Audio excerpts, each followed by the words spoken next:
कविता का शीर्षक है कान्हा से द्वारकाधीश तक। कृष्ण राधा से अलग हुए वृंदावन से, उसके बाद मिले नहीं। कृष्ण के दो चरित्र हैं, जो प्रेम से जुड़ा वो कान्हा कहलाया, जो युद्ध से जुड़ा वो द्वारकाधीश कहलाया। व्यक्ति वो हैं, चरित्र विपरीत है दोनों जगह उसके। हाँ मानिक भाई, मैंने सोचा स्वर्ग में राधा और कृष्ण आमने सामने मिल जाए। क्या हुआ? मैंने सोचा स्वर्ग में राधा और कृष्ण आमने सामने मिल जाए तो राधा कुछ सवाल तो करेगी। ऐसी क्या बात थी?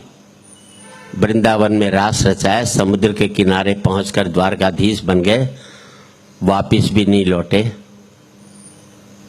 और इस मुल्क में प्यार का अगर सबसे बड़ा नाम आता है तो राधा और कृष्ण का आता है। मेरा मानना है इस देश का वैलेंटाइन डे उस दिन मनना चाहिए जिस दिन कृष्ण का जन्मदिन था। हम उससे बेहतर व्यक्ति नहीं तलाश कर सकते।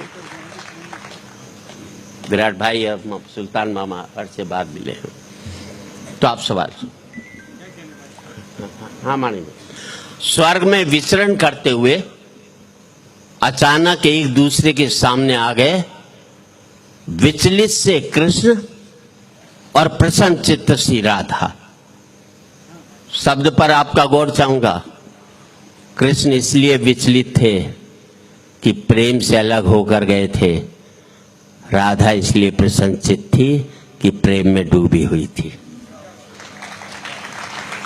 विचलित से कृष्ण और प्रसन्नचित्त सी राधा। राधा मुस्काई, कृष्ण सक पकाए। इससे पहले कि कुछ कह पाते बोल उठी राधा, कैसे हो द्वारकाधीश? अब आपका आशीर्वाद चाहिए। आप अपने बेटे को पप्पू के नाम से बुलाते हो, किसी दिन उसके नाम से बुलाओगे तो बेटे को लगेगा पापा नाराज हैं क्या, मेरे प्यार वाले नाम से मुझको आज नहीं बुला रहे हैं। कैसे हो द्वारकाधीश? जो राधा उन्हें कान्हा कान्हा कह करके बुलाती थी, उसके मुख से द्वारकाधीश का संबोधन कृष्ण को अंदर तक घायल कर गया। फिर भी अपने आप को संभाल लिया।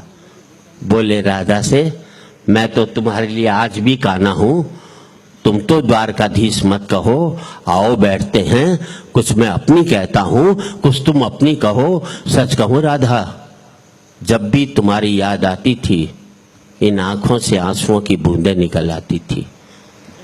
और पूरे एक व्यक्ति सबका आशीर्वाद चाहूंगा। सच कहूं राधा, जब भी तुम्हारी याद आती थी इन आंखों से आंसुओं की बूंदें निकल आती थी। बोली राधा, मेरे साथ ऐसा कुछ नहीं हुआ, ना तुम्हारी याद आई ना कोई आंसू बहा, क्योंकि हम तुम्हें भूले ही कहां थे जो तुम याद आते।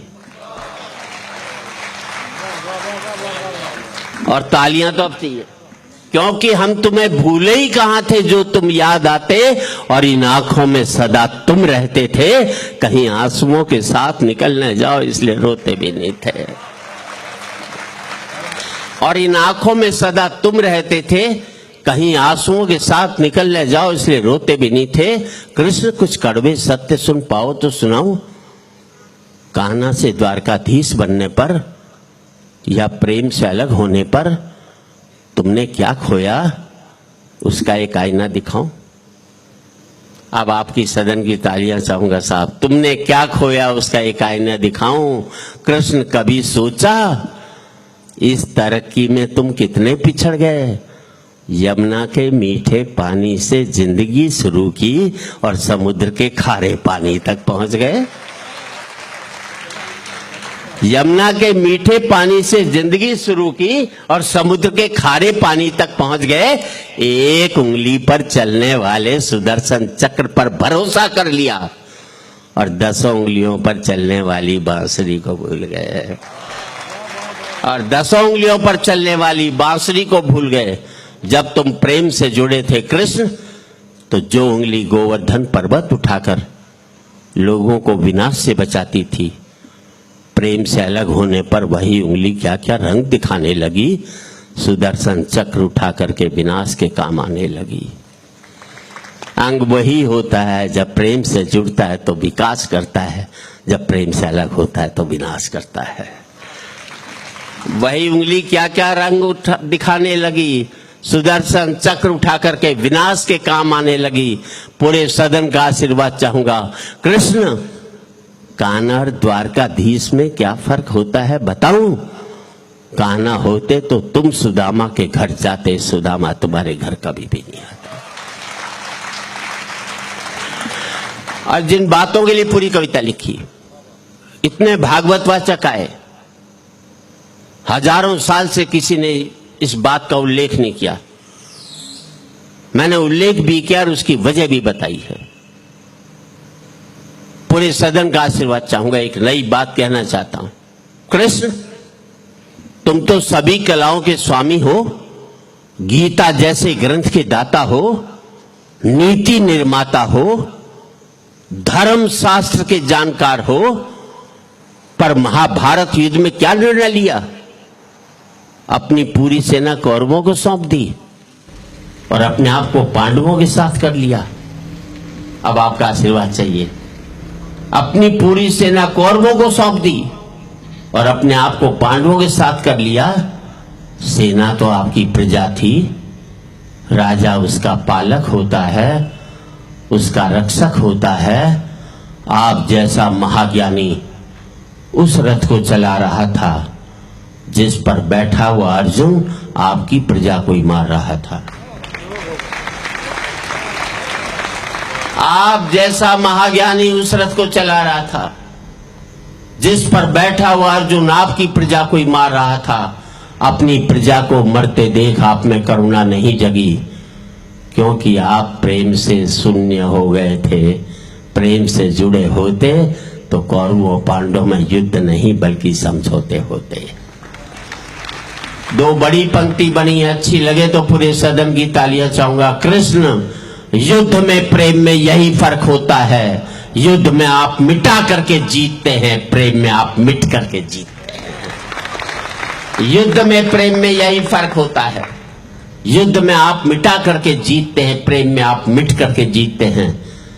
प्रेम में डूबा हुआ आदमी दुखी तो रह सकता है पर किसी को दुख नहीं देता।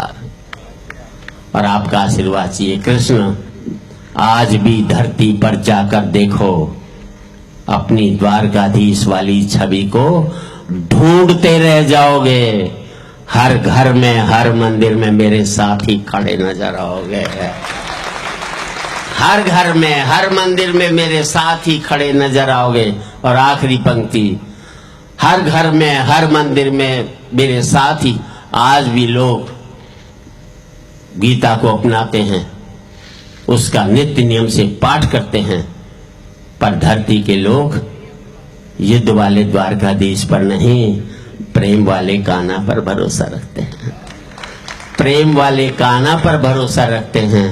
और जिस गीता में दूर दूर तक मेरा जिक्र भी नहीं, नाम भी नहीं, आज भी लोग उसके समापन पर राधे राधे करते हैं। आज भी लोग उसके